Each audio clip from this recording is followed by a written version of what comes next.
పాకిస్తాన్ కోసం గూఢచర్యం చేస్తున్నందుకు ఇప్పటివరకు హర్యానా పోలీసులు 6గురిని అరెస్ట్ చేశారు. తాజాగా అరెస్టైన వారిలో హర్యానాలోని హిసార్కు చెందిన ఓ మహిళా యూట్యూబర్ ఉన్నట్లు పోలీసులు తెలిపారు. ఢిల్లీలోని పాకిస్తాన్ హైకమిషన్కు చెందిన ఓ అధికారి సాయంతో 2 సార్లు దాయాది దేశాన్ని ఆమె సందర్శించినట్లు వెల్లడించారు.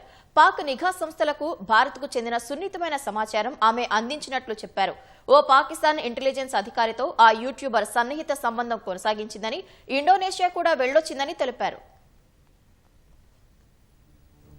భారత్లో ఉంటూ పాకిస్తాన్కు అనుకూలంగా పనిచేస్తున్నందుకు ఇప్పటి వరకు 6గురిని హర్యానా పోలీసులు అరెస్ట్ చేశారు. నిందితులను హర్యానాలోని వివిధ ప్రాంతాల నుంచి అదుపులోకి తీసుకున్నారు. తాజాగా హిసార్ ప్రాంతానికి చెందిన మహిళా యూట్యూబర్ జ్యోతి మల్హోత్రాను అరెస్ట్ చేసినట్లు పోలీసులు తెలిపారు.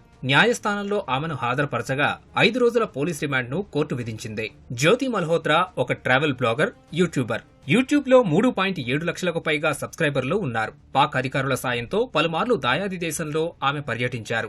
వాట్సాప్, టెలిగ్రామ్, స్నాప్చాట్ వంటి మెసేజింగ్ ప్లాట్ఫామ్స్ లో పాక్ వ్యక్తులతో దేశ భద్రతకు ముప్పు తెచ్చే సమాచారాన్ని ఆమె చేరవేసిందని అధికారులు పేర్కొన్నారు. 2023లో పాక్కు వెళ్లిన బృందంలో తనను కూడా ఎంపిక చేశారని, అప్పుడు అహ్సాన్ ఉర్ రహీం అలియాస్ డానిష్ ను కలిశారని విచారణలో ఆమె అంగీకరించినట్లు చెప్పారు. పాకిస్తాన్ నిఘా సంస్థకు చెందిన ఓ అధికారితో ఆమె సన్నిహిత సంబంధం కొనసాగించిందని, ఇండోనేషియా కూడా వెళ్లొచ్చిందని పోలీసులు తెలిపారు.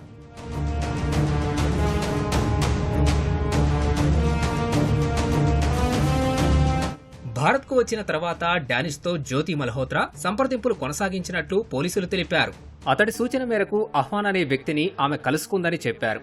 పాక్ నిఘా రక్షణ విభాగాలకు చెందిన వ్యక్తులను ఆమెకు పరిచయం చేశాడని సమాచారం. ఎవరి కంటా పడకుండా ఉండేందుకు తన పాకిస్తానీ కాంటాక్ట్ల వివరాలను ఇతర పేర్లతో సేవ్ చేసినట్లు ఆమె అంగీకరించినట్లు తెలుస్తోంది. ఆమె నిరంతర సంబంధాలు అఫీషియల్ సీక్రెట్ యాక్ట్ ఉల్లంఘన కిందకే వస్తుందని పోలీసులు వెల్లడించారు. ఆమె పంపిన సమాచారం, ఇతరుల ప్రమేయం గురించి అధికారులు ఆరా తీస్తున్నారు.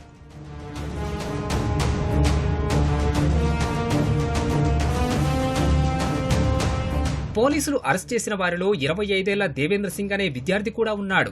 భారత్కు చెందిన కీలక సమాచారాన్ని అతడు పాకిస్తాన్కు చేరవేసినట్లు గుర్తించారు. పటియాలా ఖల్సా కాలేజీలో పొలిటికల్ సైన్స్ చదువుతున్న దేవేంద్ర సింగ్ తన సామాజిక మాధ్యమాల్లో తుపాకులు, పిస్టోల్స్ తో ఉన్న ఫోటోలను అప్లోడ్ చేశాడు. పాక్ అధికారులతో కలిసి ఉన్న ఫోటోలను పోస్ట్ చేశాడు. ఈ క్రమంలో దేవేంద్రపై నిఘా పెట్టిన పోలీసులు గతేడాది నవంబరులో అతడు పాకిస్తాన్కు వెళ్లినట్లు గుర్తించారు. అక్కడ పాక్ అధికారులు భారీగా డబ్బు ముట్టజెప్పి ప్రలోభ పెట్టడంతో దేవేంద్ర ఉచ్చులో పడ్డట్లు భావిస్తున్నారు. అతడి ఫోన్ స్వాధీనం చేసుకుని ఫోరెన్సిక్ విశ్లేషణ చేస్తున్నారు.